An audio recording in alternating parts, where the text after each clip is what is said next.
wondered why having a center of interest in your photograph is so important?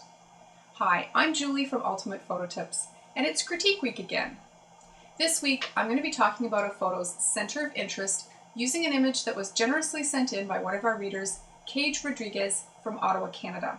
I hope I'm pronouncing that name correctly. If not, I do apologize. But a huge thank you to Cage for sending in his image. Now, as always, remember, these are just my opinions, but I do hope that I can offer up some food for thought that you can apply to your own images. So let's get started. Here we are in Lightroom with the image Wolf Trail Gatineau Park, which is a beautiful area near Ottawa, Canada, where you can get some great fall colors, just like we have in this image. So let me start by talking about what I really enjoy about this image. And that is the mood that's created here. And a lot of it has to do with the mist, and I definitely love mist. The mist here really adds depth to the photo. We have these layers that from most defined to least defined as we come into the mist, and it really adds some depth. And a sense of mystery as well as to what's beyond.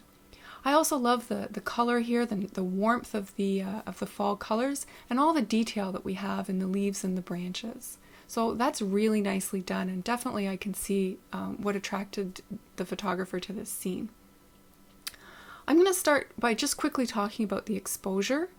This was shot at a 1/5 of a second, f/16 at ISO 100, which is quite a reasonable choice, obviously on a tripod with an exposure that long, nice and sharp, and the ISO 100 is good to minimize the noise. I would personally prefer to see a little bit more exposure here, just a little bit brighter. Now that's very subjective because it definitely changes the mood, right? A little darker image, maybe a bit more mystery, a little lighter image, a little bit happier. So since I'm feeling nice and happy, I'm going to bump up the exposure just a bit, maybe to here, right? I'll let your eyes adjust to that. And I think what I'm also going to do is add a little bit of mid-tone contrast just to bring a bit more definition to some of the trees in the mist and a bit more detail. Okay, so again, that's a subjective choice.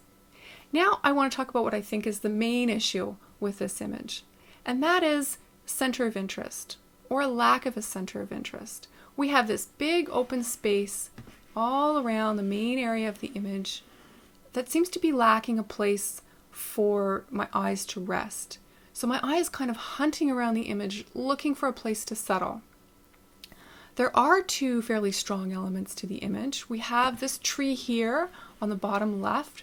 It's got some very bright yellow leaves that are quite well defined against the darker background, and some very well defined dark branches. Okay? And then on the other side we have an even more significant tree. This one also stands out against the background and has a very interesting shape to it. I think either of those could have made a strong foreground, a strong subject and center of interest for the image, especially the tree on the right, because it really does have the most impact and the most unique shape.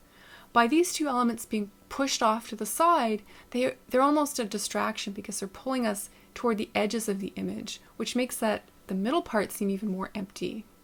So although it's a lovely scene, it's lacking that center of interest that will really hold us and keep us looking at the image.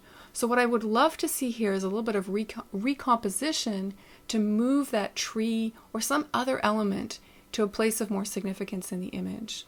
So I'm going to do a little magic of Photoshop and just show you what I mean by taking that tree on the right and moving it into the image to act as a center of interest. Right? So I'm going to flip to that Photoshop version now. Right? And just so you know, what I did to create that was in Photoshop, I selected the tree and I copied it onto its own layer.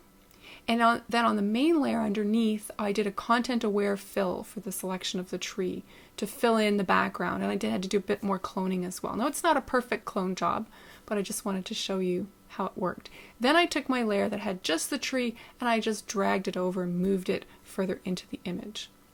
Okay, so to me this now has more of a center of interest, a place where we can come back to and look at.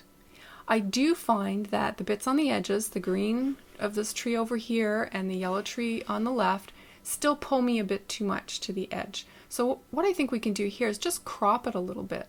I'm going to crop to an 8x10 format, which I know will bring in those edges a little bit.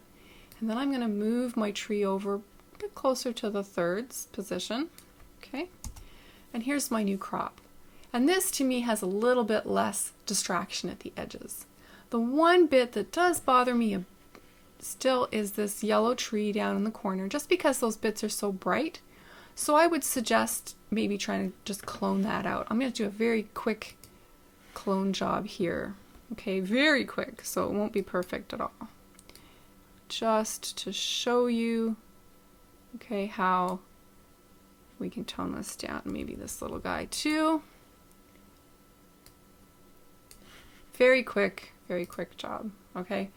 Just to remove those as distractions, right? So I think we're almost there. The last thing that I do now that I see this image, I really want that tree to have even more impact. So I'm just going to increase the contrast a little bit more, okay? And that makes that dark trunk stand out even more against the misty background.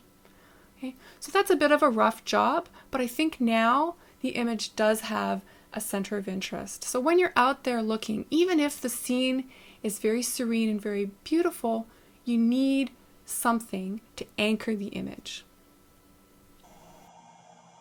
So once again, a huge thank you to Cage for sending in his image. That's all for today. Make sure to join me over on ultimatephototips.com for more great photo tips. While you're there, please sign up for my newsletter. That's where I share ideas and inspiration that I don't share anywhere else.